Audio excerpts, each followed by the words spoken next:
Fala galera, vamos lá para a 17ª semana no retrovisor.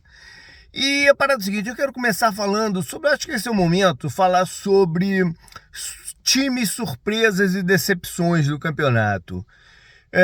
A gente está com quase todos os classificados para os playoffs, né, definidos. São poucas as aberturas ainda. E vale a pena então fazer esse check aqui. Começar com as surpresas positivas. Denver é o favorito para pegar essa última vaga da AFC. E eu acho que pouca gente esperou, eu acho que falei sobre isso no podcast, pouca gente esperou que eles fossem ter uma defesa tão boa. Que pudesse ter uma melhora no ataque, a gente sabia que poderia acontecer mesmo com um quarterback calouro, porque seria mais dentro do esquema do Sean Payton de qualquer jeito, né? Então a gente imaginou isso, mas não essa melhora toda defensiva que coloca eles nessa posição que eles estão agora. O Chargers da mesma divisão, a gente sabia também que o Jim Harbaugh tem uma história de melhora rápida do time deles, né? Tanto é que eu postei no Chargers pros playoffs. E o que eu talvez não contasse é que eles fossem estar melhor do que eu imaginei. Tipo assim, porque eles tinham alguns problemas de elenco, né? Especialmente no ataque, com recebedores e tal. Mas eles estão posicionados, de repente, eu vou falar sobre isso no podcast, para pegar a quinta posição da AFC. E aí tem um caminho até de avançar nos playoffs, né? Muito interessante esse estágio, né? do Chargers. E por fim da AFC, eu queria falar do Buffalo. Por quê? Porque muita gente duvidou que eles fossem ser capazes de repetir uma boa campanha esse ano. Só que o Josh Allen está tendo uma performance histórica em vários pontos. Ataque positivo, pouco sack, pouco turnover. Então o cara está quebrando essa negatividade que tinha na off-season. Passando para a NFC, o Vikings, claro, cara, tá com 13 vitórias, acho que pouca gente contou isso. Eu acho que a gente supervalorizou a lesão do calouro do J.J. McCarthy na época dos previews, porque ele provavelmente não jogaria de qualquer jeito, né? A situação seria a mesma. Então acho que a gente supervalorizou essa lesão. E a comissão técnica faz um trabalho excepcional. E quem sabe, né, não vão ficar com a seed número 1 da NFC. Passando para as decepções, aí eu vou começar pela NFC também. São Francisco é a maior delas, né? A gente conta que com o elenco que eles têm, eles vão competir todo ano, né? E ainda mais com uma melhora. Eu falei sobre isso, né? Foi um pouco polêmico, mas teve uma melhora na performance do Purdy, que está mais sob controle da situação. Mas a defesa fragilizou, muitas lesões bagunçaram aí com a expectativa do time. O Dallas eu não sei se é exatamente uma decepção, porque a off-season mostrou que podia ser isso que fosse acontecer, né? E claro que a lesão do deck atrapalhou ainda mais as paradas. Mudando para a AFC, os dois times da AFC East, talvez a gente possa trazer, poderia até trazer os três, mas vamos ficar no Jets, né, que a gente esperava que fosse ter alguma competitividade com Rodgers e tal, e foi esse desastre todo. Miami ainda tem chance de playoff, né? Mas, se eu lembrar do programa de divisão, a expectativa dos Dolphins era ganhar a divisão, né? E era estar com um time brigando por algo a mais dentro dos playoffs. Isso está longe. Eles estão longe disso, independente da situação do Tua. E por fim, claro, os Bengals, que é uma situação curiosíssima, né? Como essa defesa se fragilizou tanto de um ano para o outro. Pode ter sido um processo de 2 anos? Pode, mas visivelmente foi de 2023 para 2024, atrapalhando um ano fabuloso do ataque com o Burrow, o Chase, e não vou tirar o mérito do head coach, do Zac Taylor, que perdeu seu coordenador e está mantendo um ataque potente desse jeito, né? Então, O Bengals é um caso muito curioso desse ano, que também tem uma leve chance de playoffs, a ver. Vamos passar para o jogo, então, da rodada que eu acho que teve mais impacto para definição de vagas. Foi o do domingo à noite, entre Atlanta e Washington. Os Commanders ganharam na prorrogação, um jogo eletrizante, né, dos dois calouros. Tinha a parada do conhecimento dos head coaches, né? O Raheem Morris ficou muito tempo na comissão técnica do Dan Quinn.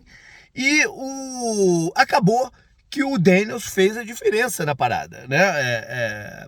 Ele, principalmente correndo com a bola, os números de passe não são tão diferentes, mas correndo com a bola, o Daniels fez a diferença para essa virada que garantiu o Washington nos playoffs. É a primeira vez que eles chegam a 11 vitórias no campeonato desde antes do Daniel Snyder comprar o time. Precisou o Daniel Snyder vender o time para eles chegarem nisso, e a vitória deles acabou por uma matemática maluca garantindo os Rams na NFC West e voltando a colocar o Buccaneers como favorito na South. Então foi um jogo de muitas consequências. A zebra, cara, eu fico com a vitória dos Giants sobre os Colts, não porque os Colts, mas os Colts teve uma performance defensiva tenebrosa. O problema é que ninguém mais contava que os Giants fosse capaz de colocar 45 pontos no placar, né? Com o Jake Drew Lock e companhia, foi de fato uma surpresa. Foi a primeira vitória em casa dos Giants, né? Inacreditável isso. O engraçado é que ele se afasta um pouquinho da primeira pick do draft geral. E lembrando que no sábado, o filho do Deion Sanders entrou em campo com uma chuteira do Giants personalizada. Né? Bagunça a parada toda. O time que eu trago como preocupa é os Steelers. Já pensando nos playoffs, na verdade, né? Eles podem tanto ainda ganhar a divisão e ficar com a seed 3, ou podem cair para a seed 6 e ter que jogar em Baltimore. Então, os Steelers preocupam porque está no momento que o ataque não está conseguindo produzir o que produziu ali no meio, né, do campeonato, e a defesa não faz o suficiente para livrar. A defesa joga bem, mas não é o suficiente para levar essa deficiência do ataque. Então é uma preocupação mais para playoff. Eles precisam de mais defesa, do básico, mais defesa e mais corrida. Eu não acho que eles vão conseguir mais corridas. Então tem que conseguir mais defesa. Lesão, eu fico com o Jamel Dean, cornerback dos Buccaneers, porque os Buccaneers já têm uma secundária baleada. E o Jamel Dean é um corner eficiente quando está em campo, só que saiu da partida contra o Carolina com problema nos dois joelhos. Ele não saiu de muleta do vestiário, tem informação sobre isso. Mas eu não sei se vale a pena poupá-lo do próximo jogo, já pensando nos playoffs, se isso é um risco grande demais. Reencontro, eu fico com a segunda partida do ano entre Filadélfia e Dallas, a segunda surra, né? Esse foi 41-7. Somando as duas partidas, o Eagles ganhou de 75-13. Cara, eu acho que isso define a sorte do Mike McCarthy, ou então o Jerry Jones está muito louco, né? Tá muito doidão. Enfim, para piorar a situação, o Eagles também estava sem seu quarterback titular, o Hurts, jogou com o Pickett, que saiu machucado, entrou o outro rapaz lá, e mesmo assim foi esse vareio.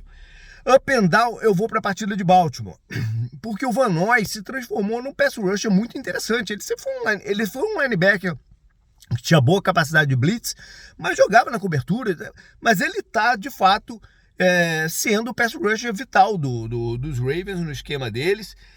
Teve mais um sack nessa rodada, já soma 11,5 na temporada e 2 fumbles forçados. No down, eu vou com o Joe Mixon, que teve um início de campeonato brilhante, né? Mas com as lesões, com os problemas do próprio time, esfriou bastante. Nas últimas 5 partidas, ele só uma vez conseguiu passar das 100 jardas.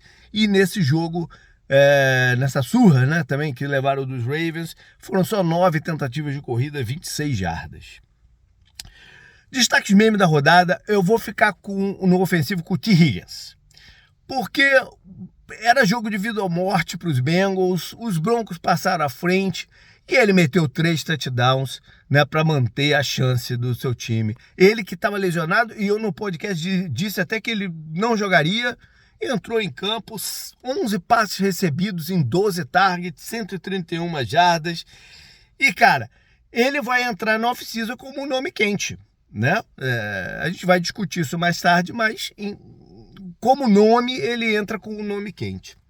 Defensivamente, eu vou num outro jogo do sábado, o jogo do Chargers, com o Derwin James, que teve por todo lado do campo, cara. A presença dele foi, onde se olhava a bola, tava ele, e não se refletiu tanto, quer dizer, 2 sacks, né? Para um cara que é safety, joga na posição às vezes meio híbrida, 2 sacks é 2 sacks, né?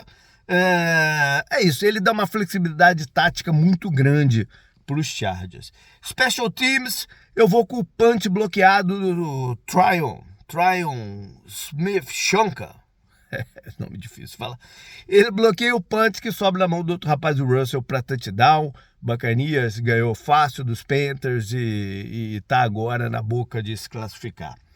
Calor, eu vou voltar para o jogo de Nova York, porque é a primeira oportunidade que eu tenho mesmo de trazer o Neighbors, que é um jogador sensacional, né? Um recebedor sensacional, super dinâmico, capaz das rotas verticais, capaz de ganhar jardas com a bola nas mãos, e liderou todos os recebedores nessa semana com 171 jardas. 7 passes completos em 8 targets. E não é um 7-1 não, foi um 7-1 de jardas, mas não é um 7-1 não, porque isso é 24,4 jardas por passe, por tentativa de passe. 2 touchdowns ainda. Ele acumula 1.140 jardas em 104 recepções na temporada, 6 touchdowns. É um cara de personalidade, às vezes complicada, mas que vai ser uma tremenda arma para os próximos anos aí do Giants. Finalizar com a jogada, eu acabei escolhendo... Eu poderia ter pego até esse punch block do Buccaneers, foi engraçado porque tinha um pato no campo, mas eu fiquei com o screen curto do Josh Allen pro Tyrell Shavers. Você conhece? Eu também não, nem ninguém, porque foi o primeiro passe que ele recebeu na temporada. E cruzou por dentro, né? Passou ali como quis, 69 jardas pro touchdown. O link tá lá no site. Valeu, galera. Vamos lá. Semana que vem tem a última rodada do retrovisor e depois dos playoffs também. Até mais.